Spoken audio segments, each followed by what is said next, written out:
கற்றது உலகளவாகவும் கல்லாதது கைமண் அளவாகவும் இருக்கட்டும். Hello everyone, எல்லாரும் எப்படி இருக்கீங்க? நல்லா இருக்கீங்களா? இனி நான் பேசுகிற டாபிக் என்ன அப்படின்னு பார்த்தீங்கன்னா சென்னை ரெயின். ஸோ சென்னையில் மழை அப்படின்னு வந்துட்டாலே எல்லாருமே பயங்கரமாக பயந்துட்டு இருப்பாங்க. ஸோ இந்த டைம் எந்த அளவுக்கு ஒரு இம்பேக்ட் இருக்க போகுது, எந்த அளவுக்கு பாதிப்பு இருக்க போகுது, எந்த அளவுக்கு மக்களுடைய சேஃப்டி இருக்க போகுது, புயலோட தாக்கம் எந்த அளவுக்கு இருக்குன்னு சொல்லிட்டு ஏகப்பட்ட விஷயங்கள் பேசிட்டு இருப்பாங்க. அண்ட் அஃப்கோர்ஸ் இது எல்லாமே அந்த வருஷத்தோட எண்ட், அதாவது டிசம்பர்ல தான் பேசப்படுற ஒரு விஷயமா இருக்கும். பட் இந்த டைம் ஏன் அக்டோபர்லேயே பேசிட்டு இருக்கோம் அப்படிங்கிற ஒரு விஷயமும் இருக்கு. அண்ட் எல்லாத்துக்கும் மேல சென்னையை அந்த அளவுக்கு மழை என்னென்ன பாதிப்புகள் ஹிஸ்டரியில கிரியேட் பண்ணியிருக்கு, இதுக்கு முன்னாடி என்னென்னலாம் நடந்திருக்கு அப்படிங்கிற எல்லா விஷயங்களும் தான் இன்னைக்கு இந்த வீடியோ நம்ம பேச போகிறோம். அக்டோபர் தான், இன்னும் டிசம்பரே வரல, கரெக்டுங்களா? ஸோ அப்படி இருக்கும்போது எதனால் இவ்வளோ பெரிய பயம் இருக்குது அப்படின்னு பார்த்தீங்கன்னா, ஆவரேஜாக ஒரு வருஷத்துக்கு ஒரு 100% ரெயின் வச்சுக்கோங்களேன். அதில் ஃபஸ்ட்டு 15 days, அதாவது அந்த ஒரு வருஷத்தில் அக்டோபர்லேருந்து November December, October November December ஒரு 100 days ஒரு 100% ரெயின் அப்படின்னு வச்சுப்போமே.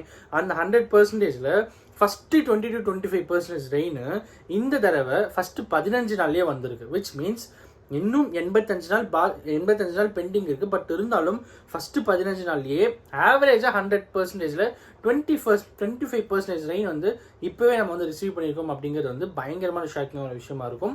இதனால தான் இந்த டைம் அக்டோபர்லேயே இவ்வளோ பேர் ரிஸ்க் ஃபேக்டர்ஸ் அப்படிங்கிறது இருந்துருக்கு. சென்னையை பொறுத்த வரைக்கும் அப்படி என்ன பேக் ஹிஸ்ட்ரி அப்படின்னு பார்த்தீங்கன்னா, கடந்த 100 வருஷத்தில் 20 சென்டிமீட்டர் மேலே மழை அப்படிங்கிறது வெறும் 15 தடவை தான் நடந்திருக்கு. ஓகேங்களா? ஆனால் இப்போ இந்த லாஸ்ட் 20 வருஷத்தில் 20 சென்டிமீட்டருக்கு மேலே மழை அப்படிங்கிறது 10 டைம் நடந்திருக்கு. அப்படியே லாஸ்ட் 10 இயர்ஸில் 20 சென்டிமீட்டர் மேலே மழை அப்படிங்கிறது 7 தடவை நடந்திருக்கு அப்படிங்கிற ஒரு டேட்டாவும் நம்மளால் பார்க்க முடியுது. ஸோ அந்த அளவுக்கு ரெயினுடைய இம்பேக்ட் அப்படிங்கிறது இயர் பை இயர் மாறிட்டே வந்துருக்கு அப்படிங்கிறதும் நம்மளால் ஃபுல்லாகவே பார்க்க முடியும் அப்படிங்கிறாங்க. சென்னை எந்த அளவுக்கு ரெயின் தாங்கும் அப்படின்னா, மேக்ஸிமம் ஒரு 15 சென்டிமீட்டர் ரெயின் அப்படின்னா 8 மணி நேரத்தில் அந்த மொத்த மழை தண்ணியும் கடலுக்கு போயிடும் அப்படிங்கிறாங்க. இஃப் இன்கேஸ் அதுவே 20 சென்டிமீட்டராக இருந்தால் ஒரு நாளில் போயிடும் அப்படிங்கிறாங்க. 20க்கு மேலே 30, 40 அப்படின்னு வந்தால் 3 to 4 days கிட்ட ஆகும் அப்படிங்கிற ஒரு விஷயமே இருக்குது. அண்ட் எல்லாத்துக்கும் மேலே எதனால சென்னை மட்டுமே இந்த அளவுக்கு பாதிப்பாகுது? சம்டைம்ஸ் ரொம்ப ரேராக தான் திருச்செந்தூர் ஒரு டைம் வந்தது. இப்போ கோயம்புத்தூரில் ஃப்ளட் வந்தது.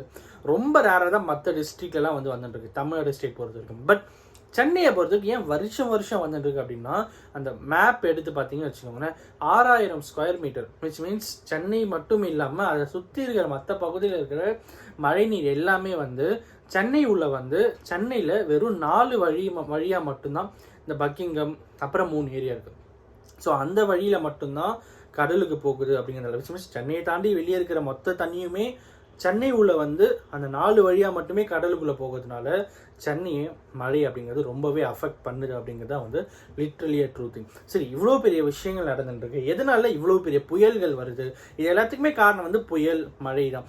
எதனால புயல் வருது அப்படின்னு பார்த்தீங்கன்னா, கடல் ஒரு டைம் ஒரு செகண்டும் அதிகமான வெப்பத்தை உள்வாங்கிட்டு இருக்கு அப்படிங்கிறாங்க. அந்த வெப்பத்தை உள்வாங்கி ஒரு டைம் ஆஃப் ஒரு சர்டன் பீரியட் ஆஃப் டைமில் அது ரொம்பவே டிப்ரெஸ் ஆகிட்டு அதுக்கப்புறம் அது காற்றழுத்த தாழ்வாக மாறி புயலாக மாறுது அப்படின்னும் போது அதை ரிலீஸ் பண்ணும்போது தான் இவ்வளோ பெரிய தாக்கம் வருது அப்படிங்கிறதுனால இதுக்கான காரணம் அர்பனைசேஷன்ஸ் அப்படின்ற ஒரு பக்கம் இருந்தாலும், இன்னொரு பக்கம் இதுக்கான சொல்யூஷன் என்ன அப்படின்னு பார்த்தீங்கன்னா, நம்ம மரங்களை நிறைய நட வேண்டும் அப்படிங்கிறது தான். ஸோ மரங்கள் அப்படிங்கிற ஒரு விஷயம் நிறைய இடத்துல நடுறோம் அப்படின்னா அது கார்பன் டை ஆக்சைடு, ஆக்சிஜன் இதெல்லாமே ஹேண்டில் பண்ணும்போது ஸோ கடல் அந்த அளவுக்கு ரெஸ்பான்சிபிலிட்டி கம்மியாக இருக்கும்போது புயல் ரொம்ப ரேராக தான் வரும் அப்படிங்கிறாங்க. ஸோ இந்த மாதிரி காரணங்களால தான் மழை அப்படிங்கிறது ரொம்பவே அதிகமாக இருக்குது அப்படின்னா, எனக்கு தெரிஞ்சு 2015-14 பீரியட்லேருந்து தான் சென்னையில் ரெயின் அப்படிங்கிறது ரொம்ப பெரிய விஷயமாக பேசப்பட்ட ஒரு விஷயமா இருக்குது அப்படின்னே சொல்லலாம். இதுக்கு முன்னாடி அந்த அளவுக்கு இருந்திருக்கான்னு தெரியல. பட் 2013, 14, 15 இந்த பீரியட்லேருந்து தான் பயங்கரமாக வந்துட்டுருக்கு. ஸோ நம்ம ஒரு வருஷமும் பயந்துட்டு இல்லாமல் ஏதாவது ஒரு பர்டிகுலர் இயரில் எல்லாத்தையுமே ஃபுல் ஸ்டாப் வச்சுட்டு இதுதான் சொல்யூஷன், இதை நம்ம ஹேண்டில் பண்ணிட்டு போனால் ரொம்பவே க்ளீனாக ஹேண்டில் பண்ணலாம் அப்படிங்கிற ஒரு விஷயத்துக்குள்ளே நம்ம என்டர் ஆகிட்டோம்னா அதுக்கப்புறம் we can handle அப்படிங்கிற தைரியம் வரும்போது we can do அப்படிங்கிறது தான் ஒரு மிகப்பெரிய ஒரு ஹோப்பாக இருக்கும். அண்ட் அஃப்கோர்ஸ் இன்னைக்கு இதுதான் உங்கள்கிட்ட ஷேர் பண்ணணும் அப்படின்னு நினச்சேன். இந்த வீடியோ ஷேர் பண்ணுறதுக்கு முன்னாடி எல்லாருமே வந்து சேஃபாக இருங்க அப்படிங்கிறது வந்து ரொம்பவே இம்பார்ட்டண்ட்டாக உங்கள்கிட்ட நான் சொல்ல வேண்டிய ஒரு விஷயமா இருக்குது. ஒரு ஏரியாவில் பார்த்தா எலக்ட்ரிசிட்டி வந்து ஃபயர் ஆகுது, மழை ஃப்ளட் வந்ததுனால சென்னையில் ஒரு ஏரியாவில் வந்து எலக்ட்ரிசிட்டி ஃபயர் ஆகுது. இந்த மாதிரி ஏகப்பட்ட விஷயங்கள் அங்கங்கே வந்து நடந்துட்டுருக்கு. ஸோ வேளச்சேரி ஃபுல்லாக கார்ஸ் வந்து ஃப்ளைஓவரில் பார்க்கிங்காக இருக்கட்டும், நிறைய இடத்துல இது மாதிரி ஃபயர் ஆகிறதா இருக்கட்டும் அப்படின்னு சொல்லிட்டு ஏகப்பட்ட விஷயங்கள் நடக்குது. ஒரு 5 வருஷத்துக்கு முன்னாடி வீடியோ தான் நினைக்கிறேன். பட் ஒருத்தர் வந்து நடந்து போயிட்டே இருந்து டக்குன்னு குழிக்குள்ளே விழுந்துடுறது.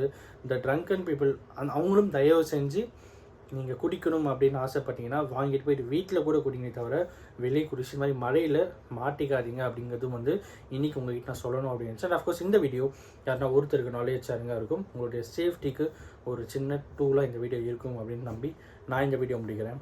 Thank you so much.